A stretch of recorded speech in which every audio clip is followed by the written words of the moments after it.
In a quarry in Lebanon, a single block of limestone lies half buried in the ground. It was cut by human hands. It weighs somewhere around 1,500 tons. Nobody ever moved it. 2,000 miles away, on a hill in southeastern Turkey, carved stone pillars stand in circles that were raised roughly 11,500 years ago, before established agriculture. Before cities existed in anything like the form we recognize today. In Cappadocia, according to a widely repeated discovery story, a homeowner broke through a basement wall and found a passage. Below it was a city cut into volcanic rock, descending roughly 85 meters into the ground. Ventilation shafts, stables, wells, stone doors that could only be locked from the inside. Above Cusco, in the Peruvian Andes, blocks estimated at more than 100 tons sit in walls with joints so tight that 5 centuries of earthquakes have not shaken them loose. In Bolivia, at nearly 4,000 meters of altitude, andesite blocks lie scattered across a field, with cuts so clean and so repeated that people look at them and instinctively reach for the word machined. And off the coast of a Japanese island, divers swim over flat terraces, right angles, and what looks like a staircase, while geologists argue that none of it was ever touched by a human being. These are not the same mystery. Each one breaks a different rule, and together they force a single question. If ancient people had no cranes, no engines, no steel, no industrial surveying, how did they build things that still make us uncomfortable to look at? There is a lazy version of this story. It involves aliens, lost super civilizations, and the idea that history is a lie. This is not that. Every structure in this documentary has an explanation. Most have several. Some of those explanations are strong, tested, and boring in the best possible way. But the explanations do not make the shock go away. Because each of these 7 sites is impossible for a different reason. One is too old, one is too deep, one is too precise, one is too heavy, one may not be a structure at all. What they share is simpler and stranger. They prove that our picture of what ancient people could organize, move, cut, and coordinate has consistently been too small. We start with the one that broke the timeline. Chapter 1. Göbekli Tepe, the monument built before cities. The stones are not what shocks archaeologists. The date is. Göbekli Tepe sits on a dry hilltop near Şanlıurfa, about 15 kilometers from the modern city. What has been excavated so far is a series of oval and circular enclosures, ringed by walls, with pairs of massive T-shaped limestone pillars standing at their centers. The pillars rise several meters. The largest ones that have been raised are commonly estimated in the range of 10 to 20 tons.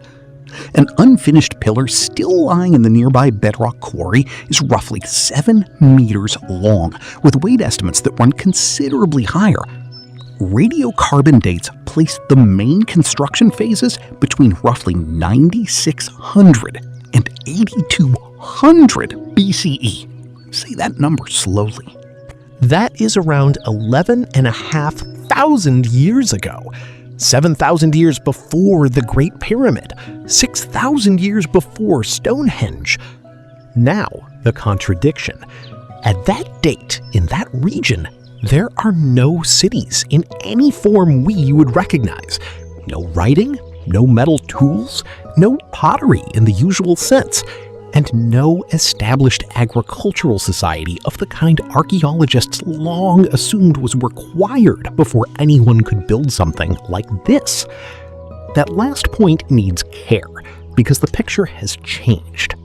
For years, Göbekli Tepe was described as a pure sanctuary, a ritual site visited by scattered, mobile bands who came, built, and left. Recent excavation complicates that. Researchers have identified domestic structures on the site, evidence of intensive cereal processing, grinding installations, and rainwater collection. Some of that evidence points toward early experiments with cultivation. So, the honest formulation is this. They were hunter-gatherer communities living during the transition toward more permanent settlement and food production. But they had not yet developed the established agricultural societies once thought necessary for monumental construction. Excavated animal bone from the site is still dominated by gazelle and wild aurochs, wild game, not domesticated herds. And they raised multi-ton carved pillars in coordinated rings over centuries. The pillars are not blank. They carry carved animals, foxes, boars, snakes, cranes, scorpions, wildcats. Some pillars have arms carved down their sides and hands meeting at the front, with belts and loincloths below. They are not decorated posts. They appear to be abstracted human or more than human figures standing in a ring facing inward. Here is what most people misunderstand. The mystery of Göbekli Tepe is not how the stone was cut. It's limestone. Flint tools cut limestone. The quarry is right there, meters away, with the cut marks still visible in the bedrock. The mystery is sociological. Moving a 10-ton pillar without wheels or draft animals is not a technology problem. It is a headcount problem. It means dozens of people, coordinated for weeks.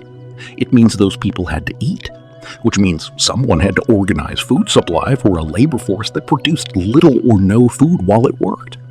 It means schedule, authority, memory, incentive, and belief strong enough to bring people back season after season. For most of the 20th century, archaeology taught a clean sequence. Farming produces surplus. Surplus produces settlement. Settlement produces hierarchy. Hierarchy produces monuments.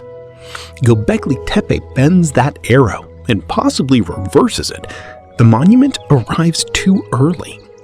Some researchers now argue the site may have helped drive the shift to agriculture, that the need to feed gatherings this large pushed people toward cultivating the wild grasses growing on the surrounding hills. Genetic work has traced one of the earliest domesticated wheat varieties to a mountain range roughly 30 kilometers from the site. That is a hypothesis, not a proven chain of cause and effect, but it is a serious one. And then there is the burial. The enclosures were at some point filled in, packed with rubble, flint debris, and animal bone until they disappeared into a mound. For years, this was described as a deliberate interment, a ritual ending. More recent work by archaeologists at the site has questioned that reading, suggesting some of the fill may be collapse, slope wash, and later reuse rather than a single ceremonial act. We don't know. That is an honest sentence, and it is rare. We also don't know how much of the site is left. Ground-penetrating surveys indicate additional enclosures still buried under the hill. Less than 1/10 has been excavated. One of the oldest known monumental complexes on Earth. Built by people we assumed weren't capable of it. Buried by people whose reasons we can't read. And the next structure doesn't rise above the ground at all. It goes the other way. Chapter 2. Derinkuyu, the city cut into the earth. According to the widely repeated discovery story, a homeowner renovating his basement in 1963 broke through a wall and found a passage. The passage led to a room. The room led to a shaft. The shaft led down into a network of chambers, stairways, corridors, wells, and staples that descends roughly 85 meters beneath the town of Derinkuyu. The name of the town means deep well. Whatever the exact truth of the discovery, the scale of what lies below is not in question. Cappadocia's geology is the reason this exists. Cappadocia's geology is the reason this exists. Ancient volcanic eruptions blanketed the region in thick layers of ash that consolidated into tuff, a rock soft enough to cut with hand tools and hard enough to hold a ceiling once exposed to air. The landscape above is a field of eroded cones and spires. The landscape below is hollow. Derinkuyu is not the only underground settlement in Cappadocia. There are hundreds. It is simply the deepest one open to the public, with multiple levels and a documented plan that includes living quarters, kitchens with soot-blackened ceilings, wine and oil presses, storage rooms, water wells, stables for livestock, a school with a bare vaulted ceiling, and chapels cut into the rock. It is frequently described as capable of sheltering up to 20,000 people, along with their animals and provisions. Treat that number carefully. It is a widely repeated estimate, not a census. What is not in doubt is that the scale is enormous and that the design is defensive. The stone doors tell you everything. They are carved discs, up to 1.5 meters across, weighing several hundred kilograms, set into recessed channels in the corridor walls. They roll shut across a passage. They have a small hole through the center, and critically, they can only be operated from the inside. You do not build that to store grain. You build that because someone is coming. Now, the engineering problem people miss. Anyone can dig a hole. Almost nobody can dig a hole that keeps thousands of people and their livestock breathing 80 meters down in the dark for weeks. Derinkuyu is threaded with vertical ventilation shafts. More than 50 have been identified that run from the surface down through the levels, driving air circulation by temperature differential. Some shafts double as wells, and the wells were, by design, not always accessible from the surface, so that an attacker camped above could not poison the water supply of the people hiding below. Air, water, food, livestock, waste, light, defense. Each level could be sealed off independently from the one above it. If an intruder breached one door, the community retreated a level and closed another. This is not a shelter. It is a system. Who built it? Here, the honest answer gets uncomfortable. The excavation is not the kind that yields tidy stratigraphy. Cutting rock destroys the record. Some sources credit the Phrygians in the 1st millennium BCE. Ancient writers describe Anatolian peoples living in underground dwellings. Much of what survives at Derinkuyu is associated with the Byzantine era, when Cappadocian Christians used these complexes during Arab-Byzantine raids, and later during periods of Ottoman-era persecution. The truthful reconstruction is that Derinkuyu wasn't built. It was accumulated, cut, extended, deepened, reused, and re-forgotten across possibly 2,000 years by people responding to the same recurring pressure, which is the part nobody wants to sit with. An entire civilization's worth of labor spent removing rock for one reason: because the surface was not safe. Now go to the opposite hemisphere and back into the light, where the stones weigh more than aircraft. Chapter 3. Sacsayhuamán, the walls that should have fallen. 300 meters above Cusco, a wall runs in a jagged zigzag across the hillside. It is built of limestone blocks with no mortar between them. The blocks are not rectangular. They are polygonal. 6 sides, 8 sides, 12 sides, each one a unique shape, each one fitted against its neighbors along matching curves at angles. Estimates for the largest blocks vary by source. Many fall in the range of 100 tons and above, with some upper estimates reaching well past that. Even the conservative figures are absurd for a society with no wheeled vehicles, no draft animals capable of hauling, and no iron. And the joints. You have heard the line, "You cannot fit a blade between them." That claim gets stretched. Under close inspection, gaps exist. The stones are not machined to microscopic tolerance. What is true is stranger and more youthful. The Inca builders shaped each block to seat against the specific stones already in place, including the interior faces you cannot see. The contact surfaces are not flat, they interlock in 3 dimensions. Some blocks have subtle protrusions that key into depressions in the block below. That is not aesthetics. That is seismic engineering. Cusco sits in a violent earthquake zone. In 1650 and again in 1950, major quakes leveled colonial Spanish buildings across the city. The Inca walls beneath them did not fall. During a tremor, mortared masonry transmits force rigidly and cracks. Sacsayhuamán's dry-fitted polygonal blocks are believed to move slightly, absorb and dissipate energy through friction, and settle back into position. The irregularity that looks decorative is what prevents a continuous fracture line from running through the wall. They built a structure designed to survive the ground failing beneath it. So how did the stones get there? The Spanish chronicler Pedro Cieza de Leon, writing in the 16th century, described a workforce in the tens of thousands, organized in rotating gangs, cutting, hauling, and setting, a system consistent with the Inca mita, a labor tax owed to the state in work rather than goods. The stone came from quarries in the surrounding hills, some close, some several kilometers away. Ramps, sledges, levers, ropes made of plant fiber, and enormous numbers of people. Experimental archaeology has demonstrated that stones of substantial mass can be dragged and levered into place with these methods. It works, and it clarifies nothing about the choice, because the technique is not the interesting question. The interesting question is, why would anyone do this?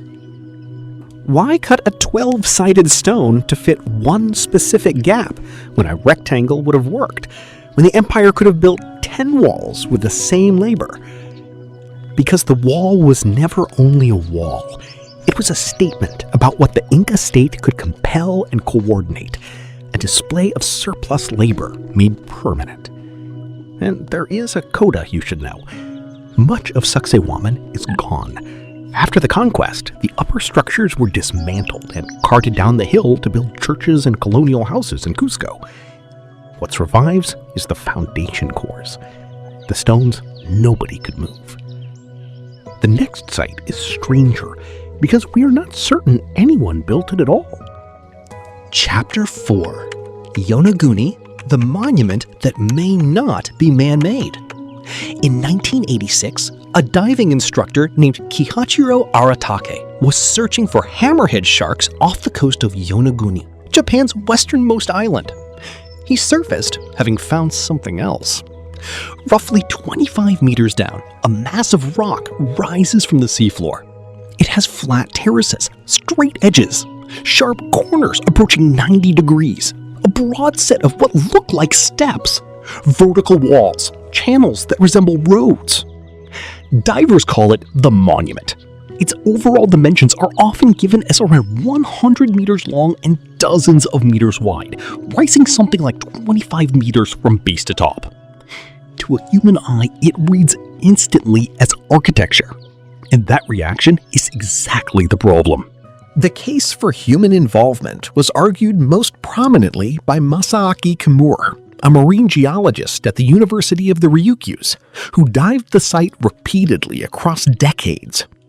Kimura identified what he interpreted as quarry marks, carved reliefs, worked channels, and a deliberate stepped plan. Because the surrounding shelf would have been above sea level during the last glacial period, the argument implies an age of many thousands of years, placing a stone monument underwater before or around the era of Göbekli Tepe. The case against is geological, and it is currently the mainstream position. The rock is sandstone and mudstone of the Diamond group, sedimentary layers laid down in the Miocene. Sedimentary rock of this type carries horizontally bedding planes and two intersecting sets of near vertical joints. It fractures along those planes. Under wave action, current scour, and the seismic stress of a highly active tectonic zone, blocks break away cleanly along the fractures. The result is right angles, flat platforms, step-like rises. Robert Schoch, a geologist at Boston University who dived the formation, concluded it is most plausibly natural, and noted comparable step-like sandstone formations on the nearby shoreline, above water, where nobody claims a lost civilization. German geologist Wolf Wichmann, who examined the site in separate expeditions, reached a similar conclusion. Then there is the absence. In nearly 4 decades, no artifact has been recovered from the monument. No tool, no pottery, no inscription that specialists agree is anthropogenic. No debris field of the kind quarrying leaves behind. No confirmed settlement above it on land.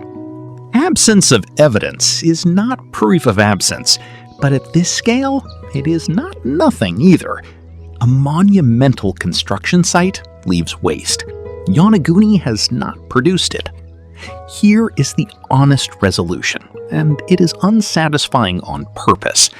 The Yonaguni monument is very likely a natural formation.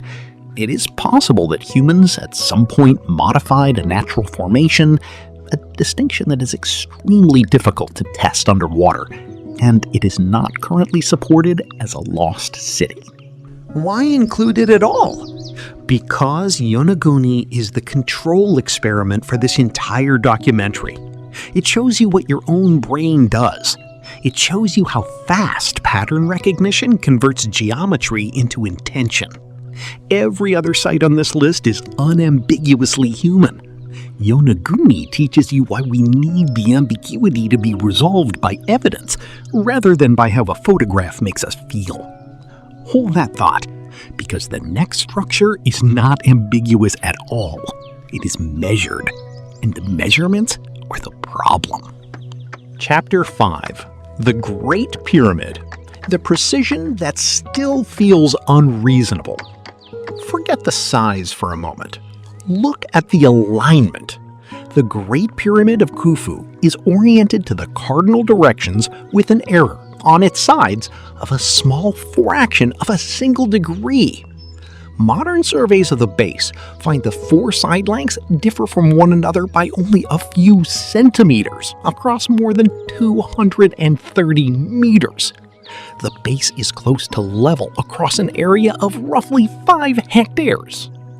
It was built around 2560 BCE. Its original height, with the casing intact, was approximately 146.6 meters.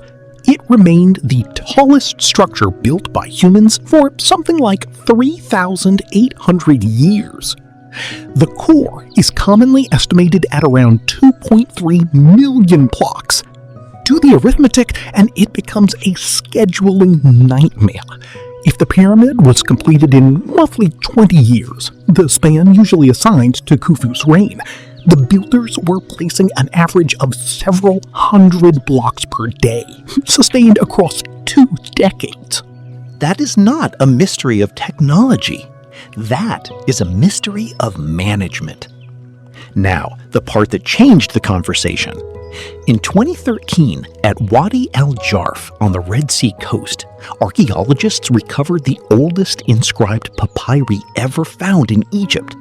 Among them was a logbook kept by an official named Merer.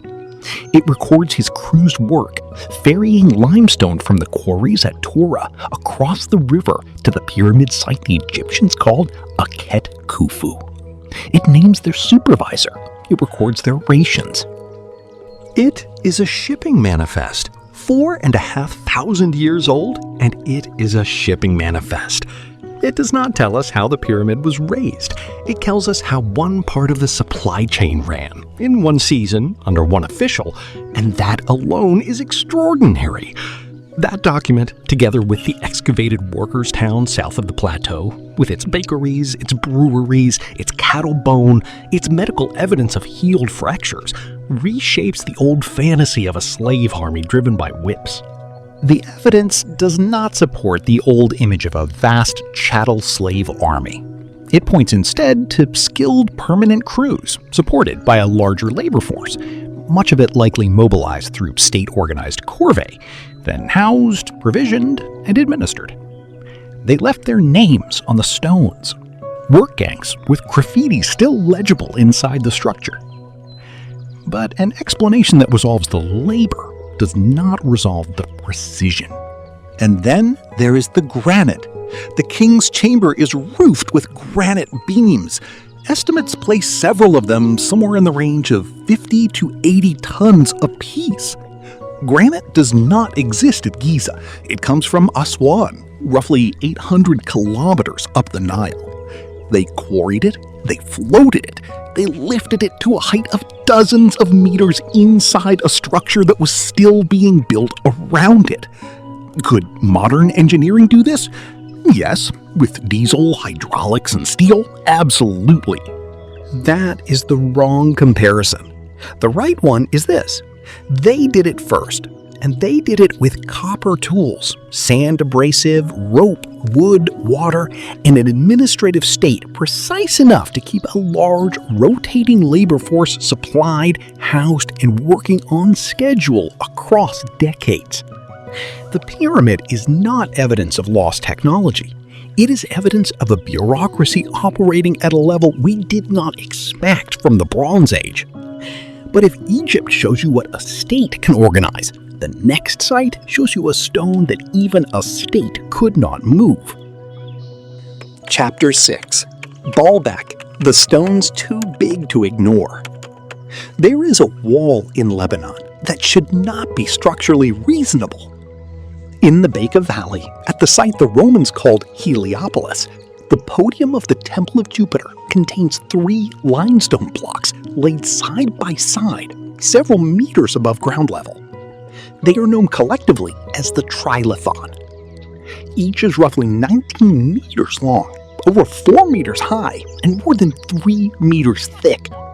Each is commonly estimated at around 750 to 800 tons. Underneath them sits a course of blocks, each estimated in the region of 350 tons, themselves among the largest building stones anywhere in the ancient world, and almost never discussed because of what is sitting on top of them. 900 meters uphill lies the quarry, and in the quarry, the stones get worse. The first is called Hajar al-Hibla, the stone of the pregnant woman, a fully shaped monolith still attached to the bedrock at one edge, tilted, estimated at around 1,000 tons. A second, the stone of the south, has been estimated around 1,240 tons. Then, in 2014, a German and Lebanese excavation working around Hajar al-Hibla uncovered a third block beneath it. It measures roughly 19.6 meters long, 6 meters wide, and at least 5.5 meters high. Estimates for its mass are widely reported around 1,500 to 1,650 tons, with the exact figure uncertain because the block was never fully freed from the rock beneath it. It is smooth on its worked face. It was cut to be moved. It was never moved. Now, the honest framing.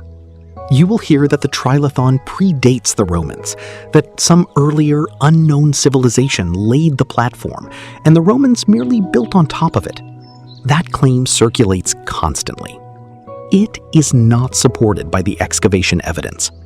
Pottery and stratigraphy from the quarry and the podium fill are consistent with Roman period work in the 1st century BCE through the 1st century CE, on a site that had been sacred for far longer. The Romans built it. That is the mainstream position, and it is well grounded, which does not shrink the problem by a single ton. The quarry sits slightly higher than the temple platform.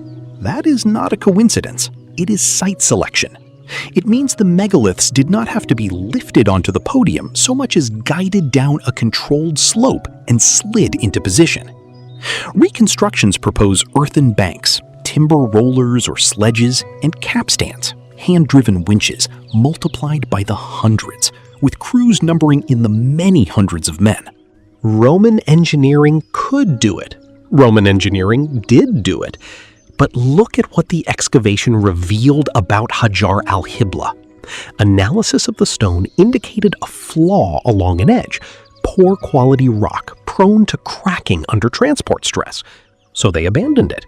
They spent months, possibly years, cutting a 1,000-ton monolith free from a hillside and then walked away because one corner might crumble on the way down. That is not the behavior of people improvising. That is quality control. The unanswered question is not how. It is why. Why does a Roman temple podium, a structure whose visible architecture would sit entirely above it, require blocks of 800 tons, when the same wall could have been built from stones a tenth the size, faster, cheaper, and with less risk? There is no surviving inscription that explains the decision. No engineer's note, no decree. Largest worked stones in the ancient world, and the reason for them is missing. Which brings us to the final site, where the stone is not the largest, it's the sharpest. Chapter 7. Puma Punku, the stonework that looks too modern. At nearly 3,850 meters above sea level, on a treeless plain south of Lake Titicaca, a field of broken stone lies scattered across the ground. Most of it is unremarkable. And then you find the H-blocks. They are andesite, roughly a meter across, each one cut into an interlocking H-profile with flat interior faces, sharp internal cores, and recessed channels. And crucially, they repeat. Multiple blocks share closely comparable dimensions and the same profile, to a degree that suggests they were produced against a template. Standardized modular elements? In stone, in the Andes. This is Puma Punku, part of the larger Tiwanaku complex. The dating is not seriously in dispute among archaeologists. Radiocarbon from construction fill places activity in the second half of the first millennium CE, with Tiwanaku's ascendancy conventionally spanning roughly 500 to 1000 CE. You will hear claims of 12,000 years or 15,000, tied to arguments about ancient sea levels or star alignments. Those claims exist. They are not accepted by mainstream archaeology, and the radiocarbon evidence contradicts them. The real site is astonishing enough without some. Start with the material. Two stone types dominate. The enormous red sandstone platform slabs, one of which is estimated at well over 100 tons, were quarried roughly 10 kilometers away. The andesite, harder and used for the fine work, came from farther still, from sources associated with the Copacabana Peninsula, meaning transport across or around a high-altitude lake. No wheels, no draft animal suitable for hauling. Nearly 4,000 meters of altitude, where every load costs more oxygen than it would at sea level. Then the cuts. The flat faces are genuinely flat. The interior angles are genuinely crisp.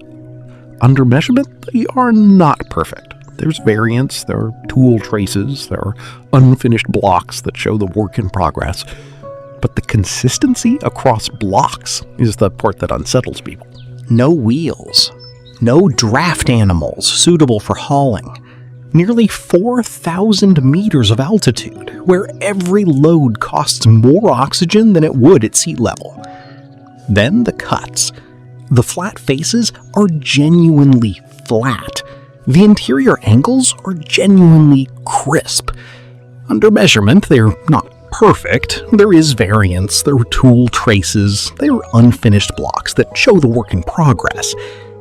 Andesite can be shaped with harder hammerstones, patient pecking, sand abrasive, and grinding. Slowly, extremely slowly. The evidence for how it was done is on the stones themselves. And then there is the metal. Cut into some of the blocks are I-shaped or T-shaped recesses. They held metal clamps, tying adjacent stones together. Andesite can be shaped with harder hammerstones, patient pecking, sand abrasive, and grinding. Slowly, extremely slowly. The evidence for how it was done is on the stones themselves. And then there is the metal. Cut into some of the blocks are I-shaped or T-shaped recesses. They held metal clamps, tying adjacent stones together. If the cast-in-place interpretation is correct, it would mean bringing molten metal to a construction site nearly 4 kilometers above sea level, then setting structural fasteners directly into stone already dressed to a repeating profile. Even the cautious version is remarkable. Alloyed metal deliberately used as a structural element in a building system designed around modular stone. That is not primitive. That is a construction methodology.